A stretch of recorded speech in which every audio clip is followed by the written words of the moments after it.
Titus.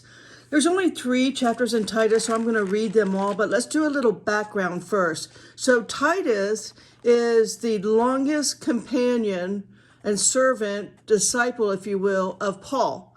And Titus is used by Paul to go into the most difficult situations, to correct the churches, or to go, and back down the most difficult of men or women. So Titus is like Paul's go-to guy. Not only is he's been with Paul the longest, he knows the message to, Paul's message of Jesus Christ to his core, but he can't be intimidated. So he's assuming the fact that they say he can't be intimidated, that he's a bigger guy, and he can stand up to the Cretes like no one else can. So now the Cretes, so what's happening is the Cretan people, their god, their little g god, is Zeus. And Zeus is known, he's considered the king of the gods. He is the god of the sky, and he is a warrior. He doles out terrible punishments. He's got wicked ways of dealing with people. And he is known most and foremost as, a liar. He seduces women. He lies to women to get his way. So the Cretans, literally the Greek word for to be a liar is kretizo, and kretizo means Cretan. And so this whole island of people are all their cultural worldview is very warlike. They're very rough people. And so the Cretan men, all of them, mostly all of them, there's a large Jewish population on Crete at this time, but the ancient men of Crete were known as mercenary soldiers. And so they were absolute, that made up the armies. All of the armies that you find all in the ancient world, they recruited the Cretes because the Cretes were infamous for their archery. They had these incredible bows that they made, and they had long arrows. I mean, their ability to shoot at a far range was unlike anybody else. And so they were known for archery. They were known for, they were pirates. They were just skilled at all forms of warfare, and they never wore any armor, which made them fast. And so because they didn't wear any armor, they could get around all of those with armor. So anyways, the Cretans are rough, tough people. They live for warfare, and the cultural is all about what's a word I want? Sacrificing to these little g gods, especially to Zeus. And so that's what's happening here is at some point, the Jewish people would leave Crete and go back to Jerusalem, across the water to Jerusalem for their festivals. And it was a handful of Jewish people that went back to Pentecost, and they saw Peter preaching. And so they brought Peter's message back, but only that which served them.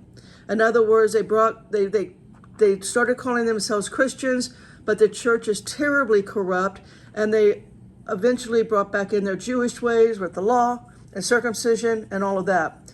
So Paul goes to Crete. He goes through all of these churches, and he hears the corruption, just the utter nonsense, the lies that they're dishing out.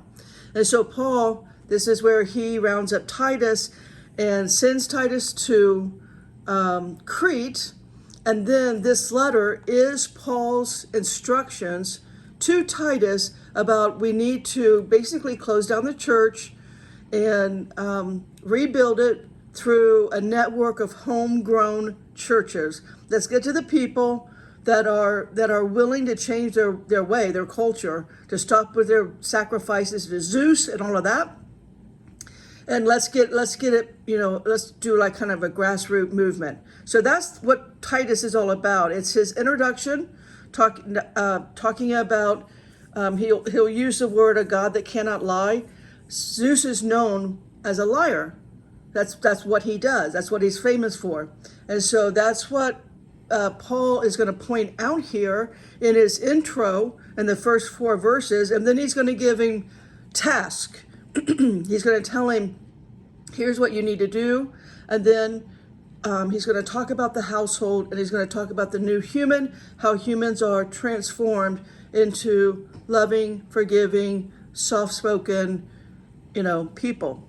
Okay, here we go. I'm going to go ahead and read it all. Titus 1. Paul, a servant of God and an apostle of Jesus Christ, according to the faith of God's elect, acknowledging of truth, which is after godliness, in hope of eternal life, which God, that cannot lie. So he's pointing out the difference between Father God, Jesus Christ, and their God, Zeus, promised before the world began, but hath in due times manifested his word through preaching, which is committed unto me according to the commandment of God our Savior, to Titus, my own son, after the common faith, grace, mercy, and peace from God the Father, Lord Jesus Christ our Savior. Now the rest of chapter 1 here is going to be what Titus needs to do. He's delivering, basic instructions. For this cause I left thee in Crete, that thou shouldst set in order the things that are wanting, and ordain elders in every city, as I had appointed. If any be blameless, the husband of one wife, having faithful children, not accused of riot or unruly. For a bishop must be blameless, as a steward of God, not self-willed, not soon angry, not given to wine, no striker, not given to filthy lucre, but a lover of hospitality, a lover of good men, sober, just, holy, temperate, holding fast the faithful word. He hath been taught that he may be able by sound doctrine both to exhort and to convince the gainsayers. For there are many unruly and vain talkers and deceivers, especially they of circumcision, whose mouth must be stopped, who subvert whole houses, teaching things which they ought not, for filthy lucre's sake. One of themselves, even a prophet of their own, said, the Cretians are always liars, evil beasts, slow bellies. This witness is true. Wherefore rebuke them sharply, that they may be sound in the faith, not giving heed to Jewish fables and commandments of men that turn from the truth.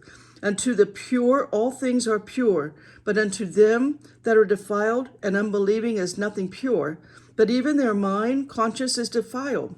They profess that they know God, but in works they deny him, being abominable and disobedient, and unto every good work reprobate. But speak thou the things which become sound doctrine, that the aged man be sober, grave, temperate, sound in faith, charity, and in patience. That's the new human, right? The new house, the new human.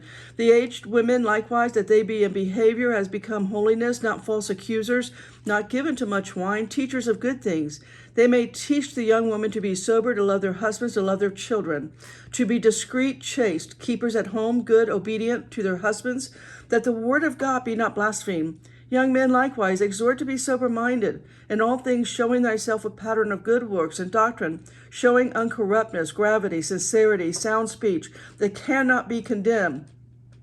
That is of the contrary part may be ashamed, having no evil thing to say of you. Exhort servants to be obedient unto their own masters, and to please them well in all things, not answering again, not purloining, but showing all good fidelity, that they may adorn the doctrine of God our Savior in all things. For the grace of God that bringeth salvation has appeared to all men, teaching us that denying ungodliness, worldly lust, we should live soberly, righteously, godly in the present world, looking for that blessed hope and the glorious appearing of the great God and our Savior Jesus Christ, who gave himself for us, that he might redeem us from all iniquity, purity unto himself, a peculiar people, zealous of good works. These things speak and exhort and rebuke with all authority. Let no man despise you. Put them in mind to be subject to principalities, powers, to be magistrates, to be ready every good work. Speak evil of no man, to be no brawlers, but gentle, showing all meekness unto all men. For we ourselves also were sometimes foolish, disobedient, deceived, serving diverse lusts, pleasures, living in malice and envy, hateful, and hating one another. But after the kindness and love our God our Savior toward men appeared, not by works of righteousness which we have done according to his mercy, he saved us by washing of regeneration and renewing of the Holy Ghost, which he shed on us abundantly through Jesus Christ our Savior, that being justified by his grace we should be made heirs according to the hope of the eternal life. This is a faithful saying, and these things I will thou affirm constantly, that they which have believed in God might be careful to maintain good works. These things are good and profitable unto men, but avoid foolish questions and genealogies and contentions and strivings about the law. They are unprofitable and vain. A man that is a heretic after the first and second admonition reject, knowing that he that is such is subverted and sinneth, being condemned of himself. When I shall send Artemis unto thee, Titus, be diligent to come unto me to Nicopolis, for I have determined there to winter. Bring Zenas the lawyer and Apollos on their journey diligently, and nothing be wanting unto them, and let ours also learn to maintain good works for necessary uses, that they be not unfruitful. All that are with me salute thee. Greet them that love us in the faith. Grace be with you all. Amen. And all God's people said, stay in the word.